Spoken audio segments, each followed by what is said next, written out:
Class کی کتابوں کے علاوہ کوئی کتاب آپ اس کے بیگ میں نہیں پائیں گے. کیوں؟ کیونکہ اس نے پہلے کی کتابیں ساری پڑھ لی ہیں. بار بار اگر کوئی کتاب پڑھی جاتی ہے تو وہ قرآن کریم ہے. بار بار اگر کوئی کتاب دہرائی جاتی ہے تو وہ قرآن کریم ہے. دنیا کی ساری کتابیں اٹھا کر کے آپ دیکھ لو, ہسٹری اٹھا کر کے دیکھ لو, آپ نے ہم نے کوئی کتاب اگر ایک بار پڑھ لی ہے تو دوبارہ دل نہیں کرے گا اس کتاب کو پڑھنے کا. لیکن قرآن ایک ایسی کتاب ہے جو بار بار پڑھی جاتی ہے, بار بار دہرائی جاتی ہے. اس کے بعد فرمایا تقشعر منہ جلود الذین یخشون ربہم, جن کے دلوں میں اللہ کا ڈر ہوتا ہے. قرآن کریم کو سننے کے بعد, قرآن کریم کو پڑھنے کے بعد ان کے بدن میں کپکپی طاری ہو جاتی ہے, ان کے بدن میں لرزہ طاری ہو جاتا ہے, ان کے بدن میں زلزلہ طاری ہو جاتا ہے. اس کے دل میں جو اللہ سے ڈرتا ہوگا, تو ڈرتا نہیں ہوگا تو آپ اس کو روزانہ قرآن پڑھ کر کے سنا کچھ نہیں ہوگا. صفت بیان کی جو اللہ سے ڈرتے ہوں گے وہ جب قرآن پڑھیں گے سمجھیں گے تو ان کے بدن میں کپکپی طاری ہو جائے گی. اور آگے فرمایا ثم تلین جلودہم وقلوبہم الی ذکر اللہ. قرآن اگر پڑھو گے, قرآن کو اگر سمجھنے کی کوشش کرو گے, قرآن پر عمل کرنے کی کوشش کرو گے تو تمہارے دل بھی نرم ہو جائیں گے, تمہارے بدن بھی نرم ہو جائیں گے. بدن نرم ہونے کا مطلب یہ ہے کہ جو احکامات قرآن کریم میں نازل اللہ نے کیے ہیں ہمارے بدن اس کو ایکسیپٹ کریں گے اور عمل کرنے میں جلدی کریں گے. اور دل کے نرم ہونے کا مطلب یہ ہے کہ جو احکامات اللہ نے قرآن میں نازل کیے ہیں اس کی تصدیق ہمارے دل کو جلدی کریں گے. تو پتہ چلا کہ ہم قرآن کریم پڑھیں گے تو ہمارے دلوں کی سختی دور ہو جائے گی, دل نرم. اور آگے چوتھی چیز, مریضوں کی عیادت کریے. محلے میں, بستی میں کوئی مریض, آپ کو مسلمان بھائی, آپ کا ملنے والا آپ کو پتہ چل جائے تو آپ عیادت کے لیے ضرور جائیں. اگر کوئی 5 وقت نمازی ہے, 5 وقت نماز میں حاضری دیتا, اچانک سے 1 دن 2 دن 3 دن غائب ہو جائے تو نمازیوں کو آپس میں یہ گفتگو کرنا چاہیے. فلاں صاحب کہاں چلے گئے, فلاں صاحب تو 5 وقت کے نمازی ہیں, ظہر میں آئے, عصر میں آئے, مغرب میں آئے, شام میں آئے, کہاں چلے گئے, پتہ نکالنا چاہیے. پتہ چلا بیمار پڑے, اگر پتہ چل جائے کہ صاحب بیمار ہے تو آپ ان کی عیادت کے لیے ضرور جائیں, کیونکہ یہ تاکیدی حکم ہے کہ ایک مسلمان کا دوسرے مسلمان پر یہ حق ہے کہ جب ایک مسلمان بیمار ہو جائے تو اس کی عیادت کے لیے دوسرے مسلمان کو جانا چاہیے. اور ایک اس کی فضیلت بھی بہت زیادہ ہے.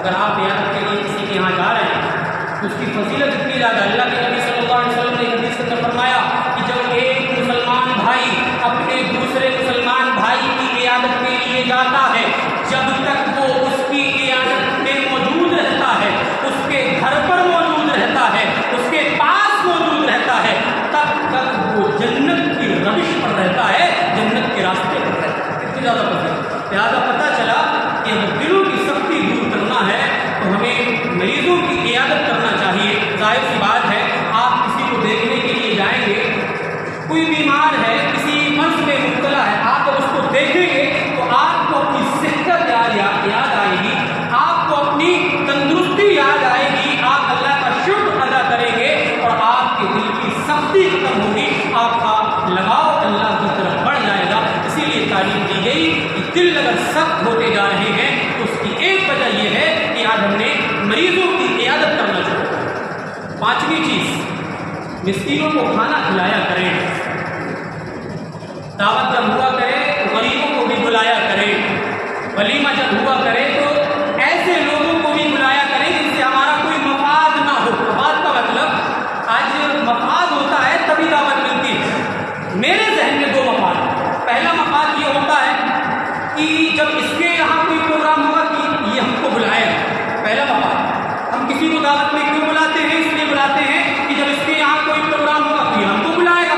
یہ پہلا مفاد. اور دوسرا مفاد یہ ہے کہ جب ہم کسی کو بلا رہے ہیں تو اس کا مقصد ایک یہ بھی ہوتا ہے کہ ہم کو لا کر کے کوئی لفافہ دے گا, کوئی پیسہ دے گا, جس کو ہم نیوتا کہتے ہیں, نیوتا دے گا. یہ دوسرا مفاد. اسی لیے کہا گیا کہ تم جب دعوت کیا کرو تو صرف مالداروں کو نہ بلایا کرو, غریبوں کا بھی خیال کیا کرو.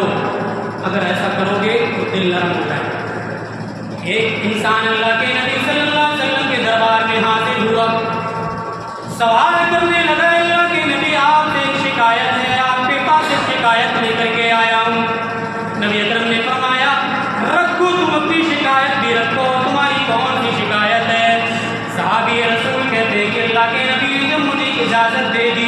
اللہ کے نبی نے جب مجھے حکم دے دیا کہ تم اپنی شکایت رکھو تو میں نے اللہ کے نبی سے کہا اے اللہ کے نبی میرا دل بہت زیادہ سخت ہو گیا ہے، اے اللہ کے نبی میرے دل کی نرمی ختم ہو چکی ہے، کوئی ایسی چیز بتلا دے جس سے میرے دل نرم ہو جائے، جس سے میرے دل میں نرمی پیدا ہو جائے۔ نبی اکرم نے فرمایا اذا اردت ان تعین القلب، جب تم ارادہ کر لو کہ تم اپنے دل کو نرم کرنا چاہتے ہو، فاطعم المسکین، تو مسکین کو کھانا کھلا دیا کرو۔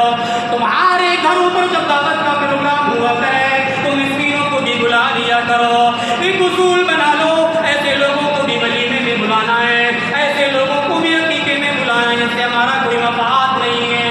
جو محلے کے غریب ہیں، محلے کے جو مسکین ہیں، ان کو بھی دعوت میں بلانا ہے۔ نبی اکرم فرماتے ہیں اگر صرف مالداروں کو بلاؤ گے، دعوت صرف مالداروں کو کھلاؤ گے، دعوت صرف اپنے اپنوں کو کھلاؤ گے تو فرمایا سب سے بدترین وہ کھانا ہے۔ نبی اکرم فرماتے ہیں شر الطعام طعام الولیمہ، اے لوگوں سنو، سب سے برا ولیمہ وہ ہے، سب سے برا کھانا وہ ہے، اس ولیمے کا کھانا ہے یجعل الاغنیاء، جس میں مالداروں کو بلایا جائے، ویترک الفقراء، جس میں فقیروں کو چھوڑ دیا جائے، محتاجوں کو چھوڑ دیا جائے، مسکینوں کو چھوڑ دیا جائے۔ پتہ چلا کہ جب دعوت کا پروگرام ہو، کوئی بھی موقع ہو تو ہمیں چند ایسے لوگوں کا بھی خیال رکھنا چاہیے جس سے ہمارا کوئی مفاد نہ ہو، انشاءاللہ دلوں کی سختی ختم ہو۔ چھٹی چیز، دلوں کی سختی ختم کرنا چاہتے ہیں تو ہم اپنی خواہشات کی نہ مانیں، اپنے دل کی نہ مانیں، اپنے دل کی نہ مانیں۔ جو دل میں آ رہا ہے وہ کرتے نہ چلے جائیں، رک بھی جائیں، کوئی فاؤنڈیشن بھی ہے، کوئی رکاوٹ بھی ہے، شریعت کی کوئی تعلیم بھی ہے، سوچ لیں، صرف اپنی منمانی نہ کرتے چلے جائیں۔ اگر منمانی کرتے چلے جائیں گے تو دل کو سخت ہو جائیں گے۔ اللہ رب العالمین نے قرآن مجید کے اندر بیان فرمایا اگر تم خواہشات نفس سے بچ جاؤ گے تو دنیا میں بھی کامیاب ہو جاؤ گے اور آخرت میں بھی کامیاب ہو جاؤ گے، تمہارے اعضاء و جوارح سب ٹھیک کام کریں۔ فرمایا وَأَمَّا مَنْ خَافَ مَقَامَ رَبِّهِ وَنَهَى النَّفْسَ عَنِ الْهَوَىٰ، جو بندہ اپنے رب کے سامنے کھڑے ہونے سے ڈر گیا، وہ اس چیز سے ڈر گیا کہ کل قیامت کے دن سے اللہ کے یہاں بھی جانا ہے، اللہ کے یہاں بھی جا کر کے منہ دکھانا ہے، اللہ کو بھی جا کر کے جواب دینا ہے، تو بندہ اس چیز سے ڈر گیا۔ فرمایا وَنَهَى النَّفْسَ عَنِ الْهَوَىٰ، جو اپنے نفس کی پیروی کرنے سے بچ گیا، اپنے منمانی کرنے سے بچ گیا، اپنی خواہشات کی پیروی کرنے سے بچ گیا، تو اس کا ٹھکانہ اللہ نے بیان فرمایا فَإِنَّ الْجَنَّةَ هِيَ الْمَأْوَىٰ، جنت ایسے لوگوں کا ٹھکانہ ہے۔ اپنے دلوں میں اللہ کا ڈر بٹھا لو، اپنی منمانی کرنا چھوڑ دو، اپنی خواہشات کی پیروی کرنا چھوڑ دو، تمہارے دلوں کی سختی ختم ہو جائے گی۔ خواہشات نفس سے بچتے رہنا، اور جو لوگ خواہشات نفس پر چلتے ہیں، جو اپنی منمانی کرتے ہیں، ان سے بھی چوکنا رہنا ہے، اپنے آپ کو بچانا۔ جو شخص اپنی منمانی کرتا ہے اس سے اپنے آپ کو بہت دور رکھنا۔ اللہ نے نبی کو یہ تعلیم دی تھی کہ جو اپنے نفس کی مانے، اپنے دل کی مانے، اپنی خواہشات کی مانے، آپ اس کے پیچھے مت پڑ جانا۔ اللہ نے قرآن میں فرمایا وَلَا تُطِعْ مَنْ أَغْفَلْنَا قَلْبَهُ عَنْ ذِكْرِنَا وَاتَّبَعَ هَوَاهُ وَكَانَ أَمْرُهُ فُرُطًا۔ اے نبی، آپ کو یہ تعلیم دی جا رہی ہے، آپ کو یہ پیغام دیا جا رہا ہے، آپ کسی ایسے شخص کی اتباع نہ کریں، کسی ایسے شخص کا پیچھا نہ کریں، کسی ایسے شخص کی بات نہ مانیں جس کے دل کو ہم نے غافل کر دیا ہے، جس کے دل کو ہم نے اپنے ذکر سے دور کر دیا ہے۔ جب ہم نے اس کے دل کو اپنے ذکر سے دور کر دیا وَاتَّبَعَ هَوَاهُ، تو اپنی نفس کی ماننے لگا، اپنی منمانی کرنے لگا، وَكَانَ أَمْرُهُ فُرُطًا، وہ تو ہر معاملے میں اپنی چلانے لگا۔ ظاہر سی بات نبی کو تعلیم دی گئی ہے کہ ایسے لوگوں سے چوکنا رہو جو اپنے نفس کی مانتے ہیں، تو ہمیں اور آپ کو بھی ایسے لوگوں سے بچتے رہنا چاہیے، انشاءاللہ ہمارے دلوں کی سختی ختم ہو جائے۔ ایک ساتویں چیز اور آخری چیز، اللہ کا ذکر کرتے رہیں، زبان سے اللہ کو یاد کرتے رہیں، اعضاء و جوارح سے بھی اللہ کی عبادت کرتے رہیں، دلوں کی سختی یقیناً ختم ہو جائے۔ جب اللہ کا ذکر کریں گے تو یقیناً آپ کی ہمارے دلوں کی سختی ختم ہو جائے گی۔ اللہ نے قرآن میں چیلنج بھی کیا، فرمایا انما ذکر اللہ وجلت قلوبہم. جب مومنوں کے سامنے اللہ کا ذکر کیا جاتا ہے، مومنوں کے سامنے اللہ کی باتیں بتائی جاتی ہیں، شریعت کی باتیں بتائی جاتی ہیں، وجلت قلوبہم، تو ان کے دل کانپنے لگتے ہیں، ان کے دل تھرانے لگتے ہیں، ان کے دلوں کی سختی ختم ہو جاتی ہے، ان کے دل نرم ہو جاتے ہیں. ایسا ایمان لے کر کے آؤ، ایسا عقیدہ لے کر کے آؤ، ایسی شریعت کے پابند بن جاؤ کہ جب ہمارے سامنے اللہ کا ذکر کیا جائے تو ہمارے دل بھی نرم ہو جائیں. یقینی طور پر جب اللہ کا ذکر کیا جاتا ہے تو ایک مومن کا دل کانپنے لگتا ہے. جہنم کا تذکرہ جب کیا جاتا ہے تو ایک مومن کا دل کانپنے لگتا ہے. قبر کا عذاب جب بتایا جاتا ہے تو ایک مومن کے رونگٹے کھڑے ہو جاتے ہیں. اسی لیے کہا کہ جب اللہ کا ذکر کرو گے، اللہ کے ذکر کی محفلوں میں بیٹھو گے تو دلوں کی سختی آٹومیٹک ختم ہو جائے.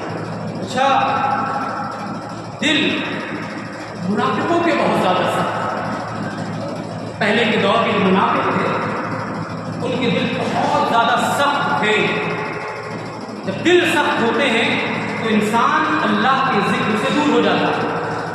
جب دل نرم ہوں گے تو انسان اللہ کے ذکر کی طرف مائل ہوگا. اور اللہ کے ذکر میں تلاوت قرآن بھی شامل ہے، نماز کا پڑھنا بھی شامل ہے. یہ اللہ کا ذکر ہے. اللہ رب العالمین نے ان دونوں عبادتوں کو اپنا ذکر کا قرآن کریم اٹھا کر پڑھی فرمایا اتل ما اوحی الیک من الکتاب واقم الصلاۃ. اے نبی، جو آپ کی جانب کتاب نازل کی گئی ہے، آپ کو جو کتاب دی گئی ہے، آپ کے اوپر جبریل کے ذریعہ جو کتاب کی شکل میں پیغام دیا گیا ہے، آپ اس کو پڑھتے رہیں، ورد گردانی کرتے رہیں، اس کو رجسٹریشن کے اور مقبل کے بستر میں لپیٹ کر کے نہ رکھ دیں، اس کو الماریوں کی زینت نہ بنا دیں، اس کو صرف رمضان میں پڑھنے کا ماحول نہ بنائیں. فرمایا اتل ما اوحی الیک من الکتاب. اے نبی، آپ قرآن پڑھتے رہیے، واقم الصلاۃ، نماز بھی پڑھتے رہیے. نماز جب آپ پڑھیں گے، نماز کی پابندی کریں گے تو بہت ساری برائیوں سے بچ جائیں گے. فرمایا ان الصلاۃ تنہی عن الفحشاء والمنکر. نماز پڑھ کر کے تو دیکھو، نماز کی پابندی کر کے تو دیکھو، بہت ساری برائیاں آٹومیٹک ختم ہو جائیں گی. یہ نماز پڑھنے کا فائدہ ہے. اس کے بعد فرمایا وَلَذِكْرُ اللَّهِ أَكْبَرُ. اللہ کو یاد کرنا یہ بہت بڑی چیز ہے. نماز کے ذریعہ اللہ کو یاد کرو، تلاوت قرآن کے ذریعہ اللہ کو یاد کرو. تو یہ ذکر میں شامل ہے نماز پڑھنا، تلاوت قرآن کرنا. انسان ذکر سے کب غافل ہوگا؟ جب اس کا دل سخت ہو جائے گا. اور منافقوں کے دل بہت زیادہ سخت تھے، اسی لیے نہ زکوٰۃ دینے میں ان کی طبیعت چاہتی تھی اور نہ نماز پڑھنے میں ان کی طبیعت لگتی تھی. اللہ نے قرآن میں فرمایا کہ پہلے کے جو منافق تھے وہ کراہیت کے ساتھ زکوٰۃ دیتے تھے، کراہیت کے ساتھ صدقہ کرتے تھے، ان کے دل بالکل سخت تھے. اللہ نے قرآن میں فرمایا اے میرے بندو، پہلے کے دور کے منافقوں کی ہسٹری اٹھا کر کے دیکھ لو. پہلے کے دور کے جو منافق تھے ان کی نہ نماز میں طبیعت لگتی تھی، نہ اللہ کے راستے میں خرچ کرنے میں طبیعت لگتی تھی. فرمایا اگر خرچ کر بھی دیا کرتے تھے تو دل کی کراہیت کے ساتھ خرچ کرتے تھے. وَلَا يُنْفِقُونَ إِلَّا وَهُمْ كَارِهُونَ. اگر پہلے کے دور کے منافق اللہ کے راستے میں خرچ کر بھی دیا کرتے تھے تو بڑی سخت دلی کے ساتھ خرچ کرتے تھے. پہلے کے دور کے منافقوں کے دل بہت سخت تھے، اسی لیے نمازوں میں بھی من نہیں لگتا تھا. نماز کے تعلق سے اللہ نے قرآن میں فرمایا وَإِذَا قَامُوا إِلَى الصَّلَاةِ قَامُوا كُسَالَىٰ. منافقوں کے بارے میں اٹھا کر کے دیکھ لو، جب یہ نماز پڑھنے کے لیے کھڑے ہوتے تھے تو بہت سستی سے کھڑے ہوتے تھے. نماز میں ان کا من نہیں لگتا تھا، نماز میں ان کی طبیعت نہیں لگتی تھی. مفسرین نے سستی کا ایک معنی یہ بھی بتایا کہ منمانی نماز پڑھتے تھے، 5 وقت کی نماز نہیں پڑھتے تھے. اس لیے سستی سے اللہ نے تعبیر فرمایا. نماز پڑھتے بھی تھے، 5 وقت نہیں پڑھتے. اور حدیث میں بھی مذکور ہے افضل الصلاۃ علی المنافقین صلاۃ العشاء و صلاۃ الفجر. اس حدیث کو سامنے رکھ کر کے اپنا سروے کر لو، اپنا جائزہ لے لو کہ ہم پہلے کے دور کے منافقوں سے بھی بدتر ہو گئے. پہلے کے دور کے منافق کم از کم 3 ٹائم کی نماز کو طبیعت سے پڑھا کرتے تھے. فرمایا منافقوں پر 2 نمازیں بہت بھاری گزرا کرتی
کرتے تھے۔ میرے بھائیوں، اس حدیث کی روشنی میں آپ اپنا جائزہ لے لیں، ہم اپنا جائزہ لے لیں کہ ہم نمازوں سے کتنے دور ہیں۔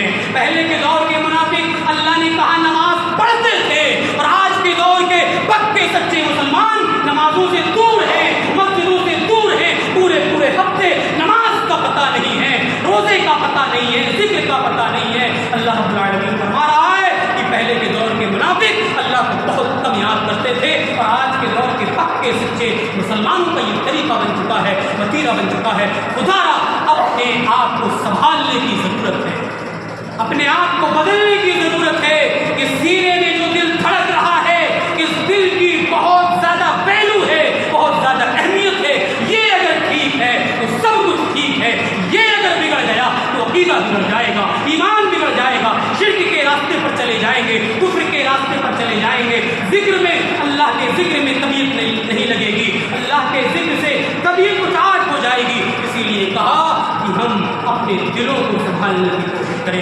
خلاصہ یہی ہے کہ رب العالمین سے دعا کریں، جو باتیں کہی گئی سنی گئی ہم سب کو ان باتوں پر عمل کرنے کی توفیق عطا فرمائے، اپنی حالت کو سنبھالنے کی توفیق عطا فرمائے۔ اللہ دلوں کا کنٹرولر تو ہے، دلوں کا مالک تو ہے، دلوں کو الٹ پلٹ کرنے والا تو ہے، ہمارے دلوں کو ایمان پر ثابت قدمی کے ساتھ جما دے۔ یا مقلب القلوب ثبت قلبی علی دینک، یا مصرف القلوب صرف قلبی علی طاعتک۔ اے دلوں کے پلٹنے والے ہمارے دلوں کو ایمان پر جما دے، اے دلوں کے پھیرنے والے ہمارے دلوں کو اپنی اطاعت پر پھیر دے۔ یہ دعائیں کرتے رہیں، رب العالمین کہنے سننے سے